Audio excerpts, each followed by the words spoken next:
Hi, இந்த வாரம் learning சாட்டர்டேல இன்ட்ரெஸ்டிங்கான 3 வெபினார்ஸ் கனெக்ட் பண்ண போகிறோம். At 10 a.m. How Indian equity looks right now. At 11 a.m. India's electronic manufacturing a sectoral overview. And at 12 p.m. Are your finances geared up for the new year? இந்த வெபினார்ல நீங்களும் join பண்ணணும்னா இப்பவே டிஸ்கிரிப்ஷன்ல இருக்க லிங்க்ல register பண்ணுங்க. 20 ஆண்டு காலத்துல gold, equity, debt, real estate, US equities இது 4ஐயும் பீட் பண்ணியிருக்கு அப்படின்னு ஒரு ஸ்டடி சமீபத்தில் சொல்லுது. இதுதான் தலையங்கம். இப்படி ஒரு தலையங்கத்தை பார்க்கும்போது நமக்கு என்ன தோணும்? அடடா, கோல்டில் தான் இன்வெஸ்ட் பண்ணோம், வேற எதுவும் நமக்கு தேவையில்லை அப்படின்னு தோணும். இதில் நிறைய ஓல்டு ஸ்கூல் பீப்புள் இருக்காங்க. அவங்களுக்கு எப்பவுமே கோல்டை வாங்கலான்னு சொன்னால் அது அப்படியே குதூகலிக்கும், ரொம்ப ஹாப்பியாக இருக்கும். பட் ஃபண்டமெண்டலாக ஒரு விஷயம் சொல்கிறேன். Gold is the most non-productive asset in the world. Gold produces nothing. Gold is a storehouse of value. அவ்வளோதான். மதிப்பை காப்பாற்றி கொள்ள மற்ற இடங்களில் போட்டால் மதிப்பை இழந்துருவோன்ற பயம் வரும்போது கோல்டு பக்கம் போகணும். பொருளாதார வளர்ச்சி இருக்காது, பொருளாதார வளர்ச்சி நெகட்டிவாக இருக்கும் அப்படின்னு தோணும்போது கோல்டு பக்கம் போகணும். உதாரணத்துக்கு கோவிட் வந்தது, பொருளாதார வளர்ச்சி சரிந்தது, முதல்ல கோல்டு பக்கம் போனோம், அதுதான் கரெக்டு. பட் அதுக்கப்புறம் என்ன நடந்தது? கோல்டுலேருந்து ஒரு பெட்டர் கரன்சி இருக்கான்னு தேடி உலக முதலீட்டாளர்கள் பிட்காயின் பக்கம் போயிட்டாங்க. அதுதான் நடந்தது, மறந்துடாதீங்க. நாம் அந்த பக்கம் போகவே இல்லை, ஏன்னா நமக்கு போகிறதுக்கு வழி இல்லை. ஆனாலும் ஒரு கரன்சி ஒரு ஸ்டோர் ஹவுஸ் ஆஃப் வேல்யூவாக இருக்கிறதுங்கிறது போன நூற்றாண்டினுடைய ஒரு கான்செப்ட். கோல்டை பேஸ் பண்ணி கரன்சியை வச்சுக்கணுங்கிறதும் போன நூற்றாண்டினுடைய கான்செப்ட். அது கிட்டத்தட்ட 100 வருஷம் முன்னாடி வந்த ஒரு கான்செப்ட் இது. இன்னைக்கு பணம் இருந்தாக்கா அந்த பணம் எதன் மீது முதலீடு செய்யப்பட வேண்டும்னு கேட்டிங்கன்னாக்கா, ஒரு இந்தியனாக அது பொருளாதார வளர்ச்சியின் மீது தான் பண்ணப்பட வேண்டும் என்று நான் உறுதியாக நம்புகிறேன். அப்போ ஏன் கோல்டு? மொத்த சொத்துல ஒரு சின்ன பகுதியை பாதுகாப்பான ஒரு ஸ்டோர் ஹவுஸ் ஆஃப் வேல்யூன்னு நான் திரும்ப சொல்கிறேன். ஸ்டோர் ஹவுஸ் ஆஃப் வேல்யூவில் இன்வெஸ்ட் பண்ணணும்னா அந்த ஸ்டோர் ஹவுஸ் ஆஃப் வேல்யூ தான் கோல்டு, சில்வர் போன்ற சொத்துக்கள். உலகம் அந்த ஸ்டோர் ஹவுஸ் ஆஃப் வேல்யூ பக்கம் அதிகம் போகும் அப்படின்னு தோணுனாக்கா அப்போ அந்த ஸ்டோர் ஹவுஸ் ஆஃப் வேல்யூ நம்மகிட்டையும் கொஞ்சம் இருந்தால் நமக்கு நல்லது. இதுதான் கோல்டினுடைய லிமிட்டட் யூசேஜ். நாம் எந்த அளவுக்கு இதில் உளவியல் ரீதியாக அஃபெக்ட் ஆகிருக்கோனாக்கா, டெய்லி கோல்டு பற்றி பேசினா கூட நமக்கு அது பிடிக்குது. அதை நம்ம கண்மூடித்தனமாக நம்பக்கூடிய ஒரு மனநிலையில் இருக்கும். இந்த கண்மூடித்தனம் நிச்சயமாக நமக்கு நன்மை செய்யுமா அப்படிங்கிறது தான் இன்னைக்கு நாம் யோசிக்க வேண்டிய ஃபண்டமெண்டல் பாயிண்ட். ஏன்னு நான் சொல்கிறேன். அதுக்கு இந்த ஸ்டடி மிக முக்கியமான ஒரு பாயிண்டராக நான் பார்க்குறேன். எப்போ ஒரு 20 இயர் பீரியடில் கோல்டு ப்ரொடக்டிவ் எக்கானமியை விட அதிக ரிட்டர்னை கொடுத்துருக்கோ, அப்போ நம்ம நிச்சயமாக கோல்டின் மீது காட்டக்கூடிய நாட்டத்தை குறைத்து கொள்ள வேண்டும் அப்படிங்கிறது தான் நான் எடுத்துக்கிற signal. It's a counter intuitive signal, contrarian சிக்னல்னு சொல்லுவோம். கிளியராக சொல்கிறேன்.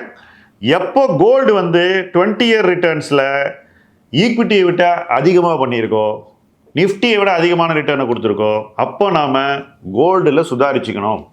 அந்த சிக்னலே ஒரு வார்னிங் பெல் அப்படின்னு நான் சொல்கிறேன். ரூபாய் மதிப்பில் கடந்த 20 ஆண்டு காலத்தில் கோல்டு 15% ரிட்டர்ன் கொடுத்துருக்கு. இதில் மிக அதிகமான பங்கு இந்த ரிட்டர்னில் ஆக்சுவலாக பார்த்தீங்கன்னா டாலர் தான்.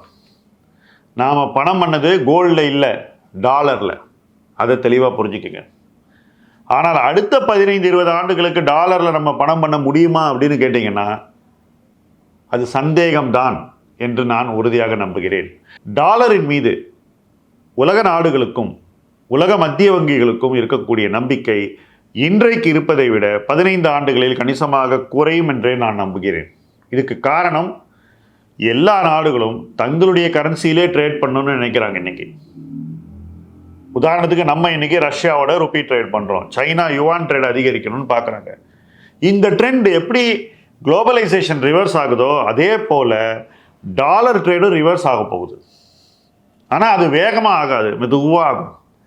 அப்போ டாலர் ட்ரேட் மெதுவாக ரிவர்ஸ் ஆகும்போது கோல்டில் வந்து நம்ம பயங்கரமாக பணம் பண்ணுவோம் அப்படின்னு நம்புறது என்னை பொறுத்த வரைக்கும் ஒரு எக்ஸாஜரேட்டட் எக்ஸ்பெக்டேஷன். இதில் சில பேர் இன்னொரு ஆர்குமெண்ட்டையும் கொண்டு வராங்க, டாலர் கொலாப்ஸ் ஆகிடும் அதனால் கோல்டு பயங்கரமாக ஏறிடும். உலகத்தினுடைய இவ்வளவு பணம் டாலரில் இருக்கும்போது டாலர் கொலாப்ஸ் ஆச்சுன்னா டாலரில் உலகம் சந்திக்கக்கூடிய நஷ்டத்தை ஈடு செய்யறதுக்கு வேறு ஏதாவது ஒரு சொத்தை விற்று தான் அவங்க சரி பண்ண முடியும்.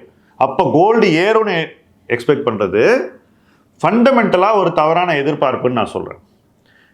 அப்பப்போ இந்த அட்ஜஸ்ட்மெண்ட்ஸில் தான் கோல்டு ஏறுமே தவிர டாலர் கொலாப்ஸ் ஆனால் கோல்டு ஏறும்னு எதிர்பார்க்கறது என்னை பொறுத்த வரைக்கும் ஒரு தவறான டூம்ஸ்டே ப்ரெடிக்ஷன்னு நான் சொல்லுவேன். அதை டெஃபினட்டாக நம்ம வந்து கண்மூடித்தனமாக நம்பக்கூடாது, ஏன்னா எப்படி வேணால் போகலாம். ஓகே, 15% கோல்டு ரிட்டர்ன் கொடுக்குது 20 இயர்ஸில். ஆனால் இந்த ரிட்டர்னில் மிக கணிசமான பகுதி dollar appreciation against the rupee. First point. Second point, Nifty 13% return கொடுத்துருக்கு இந்த 20 இயர் பீரியடில். இது நிஃப்டியினுடைய பெஸ்ட் ஹிஸ்டாரிக்கல் பர்ஃபார்மன்ஸ் இன் 20 இயர்ஸுங்கிறத நீங்கள் மைண்டில் வச்சுக்கோங்க. ஆக்சுவலாக இது ஹிஸ்டாரிக்கல் பெஸ்ட்டு. ஏன்னா இப்போ நான் உங்களுக்கு ஒரு சார்ட் காட்டுறேன். இது வந்து 30 இயர் நிஃப்டி. நீங்கள் பாருங்கள், பெருவாரியாக 12% தான் ஆவரேஜ் ரிட்டர்ன்.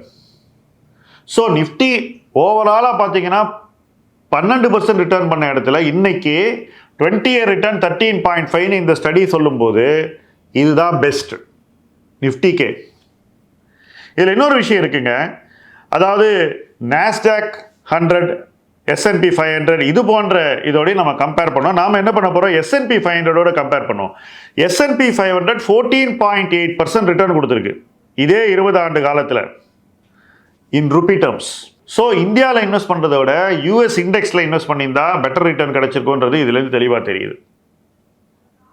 பட் அடுத்த 15 ஆண்டுகளில் S&P 500ல் இந்த ரிட்டர்ன் கிடைக்குமா அப்படிங்கிறது கொஸ்டின் மார்க். அதையும் நீங்கள் டெஃபினட்டாக கிளியராக நோட் பண்ணிக்கணும். பட் இந்த வீடியோனுடைய தலைப்பு இங்கே இருந்து கோல்டில் ரிட்டர்ன் வருமா அப்படிங்கிறது தான். என்னை பொறுத்த வரைக்கும் இங்கே இருந்து கோல்டில் இந்த ரிட்டர்னை சம்பாதிக்கிறது ரொம்ப ரொம்ப கஷ்டம். ஆனால் எக்கானமியில் ரிட்டர்ன் கிடைக்கிறது ரிலேட்டிவ்லி மோர் ப்ரெடிக்டபிள். ஏன்னா எக்கானமியில் இருக்கக்கூடிய க்ரோத் 6-7% தொடர்ந்து இருக்கும். ஒருவேளை நம்மளால் ஒரு 0.5% எக்கனாமிக் க்ரோத்தை அதிகரிக்க முடிஞ்சதுனாக்கா அப்போ நமக்கு கிடைக்கக்கூடிய ரிட்டர்ன்ஸ் கணிசமாக அதிகரிக்கும். 1% எக்கனாமிக் க்ரோத் நம்மளால் ஆட் பண்ண முடிஞ்சதுனாக்கா அந்த காலச்சூழலில் ரிட்டர்ன் ரொம்பவே அதிகமாகிடும். எப்போல்லாம் எக்கானமி தொய்வை காட்டுதோ அப்போல்லாம் இன்வெஸ்ட் பண்ணோம்னாக்கா அப்போ ஈக்விட்டி கொடுக்கக்கூடிய ரிட்டர்ன் டெஃபினட்டாக கோல்டை விட அதிகமாக இருக்கும். ஸோ பொருளாதார வாய்ப்புகள் இங்கே இருந்து கோயிங் ஃபார்வர்ட் கோல்டில் இருந்ததை விட எக்விட்டியில், அதுவும் இந்தியன் எக்விட்டியில் அதிகமாக இருக்குது அப்படிங்கிறது தான் என்னுடைய கருத்து. இது ஒரு கான்ட்ரேரியன் ஒப்பீனியன். எனிவே, உங்ககிட்ட நிறைய கோல்டு இருக்குது, எல்லாருமே கோல்டு போதுமான அளவு வாங்கி வச்சுருக்கோம். கோல்டில் அப்போவும் ஏன் எல்லாரும் எக்ஸ்ட்ரா வாங்குறாங்கனாக்கா இன்னும் கொஞ்சம் இருந்தால் நல்லா இருக்கும்ன்ற ஒரு ஆசையில் தான் வாங்குகிறோம். அந்த கிரீடை இந்த காலச்சூழலில் கட்டுப்படுத்துறது தான் நல்ல முதலீடு அப்படிங்கிறது தான் இந்த வீடியோ மூலமாக நான் சொல்கிற important point. This is not a time to be greedy and buying gold. This is a time to be cautious. ஆனால் எக்விட்டி மார்க்கெட்டில் நீங்கள் செலக்டிவ் பார்ட்ஸில் கிரீடியாக இருந்தீங்கன்னா you will still make better return and you will still make better return then gold from here. இங்கே இருந்து பார்க்கும்போது எக்விட்டியில் உங்களுக்கு பெட்டர் ரிட்டர்ன் கிடைக்கும்ன்றது தான் என்னுடைய கருத்து கோல்டை விட. இன்னொரு விஷயத்தை நீங்கள் மைண்டில் வச்சுக்கோங்க, கோல்டு வந்து 2025 மாதிரி ஆண்டுகளில் அதிக ரிட்டர்ன் கொடுக்கும்போது அடுத்த 2 ஆண்டுகளில் இந்த ரிட்டர்ன் சஸ்டெயின் ஆகுதுங்கிறது ரொம்ப சிரமம். அப்படி கோல்டு அதே ரிட்டர்னை கொடுக்குறோன்னா அப்போ பொருளாதாரம் என்ன மாதிரியான கஷ்டங்கள்லாம் சந்திக்கும் அப்படிங்கிறது சொல்ல முடியாதவையாக இருக்க வேண்டும். ஓகே, அப்போ கூட பொருளாதாரம் அந்த மாதிரி கஷ்டங்களை சந்திக்கும் போது கோல்டு ப்ரைஸ் டெம்பரரியாக அப்ரிஷியேட் ஆனாலும் கூட அந்த கோல்டை விற்று தான் பொருளாதாரத்தில் பல பேர் சர்வை பண்ணோன்ற ஒரு சுச்சுவேஷன் வந்துன்னா கோல்டு ப்ரைஸ் இறங்கிடும். ஸோ எந்த வகையில் பார்த்தாலும் இங்கே இருந்து கோல்டு ப்ரைஸ் மேலும் உயர்வதற்கான ஒரு முகாந்திரம் இல்லை. லாஜிக்கலாக இங்கேருந்து ஏறறதுக்கான எந்த விதமான ஒரு ஃபேக்டரும் இன்னைக்கு இல்லை. குளோபல் எக்கானமி அதை சப்போர்ட் பண்ணல. அதை மீறியும் கோல்டு அப்ரிஷியேட் ஆச்சுனாக்கா it will be purely speculative. அப்போ அந்த பாயிண்ட்ல நம்ம கோல்டை விற்கிறதுக்கு தான் மென்டலாக ரெடி ஆகணுமே தவிர இங்கே இருந்து வெரைட்டி வாங்கிறதுக்கான ஒரு investment judgement or investment logic இல்லை என்பதுதான் என்னுடைய கருத்து. ஸோ இன்னைக்கு பி காஷியஸ் ஆன் கோல்டு. உங்கள் இன்வெஸ்ட்மெண்ட்ஸ் இன் கோல்டை நீங்கள் வச்சுக்கிறது உங்கள் விருப்பம், ஆனால் மேலும் வாங்கிறது இந்த இடத்துல கேர்ஃபுல்லாக இருக்க வேண்டிய ஒரு டெசிஷன். அந்த டெசிஷனை நம்ம எப்போவுமே கேர்ஃபுல்லாக எடுக்கணுங்கிறது தான் இந்த வீடியோ மூலமாக நம்ம சொல்கிற மைய கருத்து. தொடர்ந்து எப்போ கேர்ஃபுல்லாக இருக்கணும், எங்கே கேர்ஃபுல்லாக இருக்கணும், எங்கே நம்ம கேர்ஃபுல் பிஹேவியர் எப்படி வெளிப்பட வேண்டும், இதையெல்லாம் பேசுவோம். இந்த களத்தில் இணைந்து பயணிப்போம். முதலீட்டு களம் உங்கள் களம். நன்றி.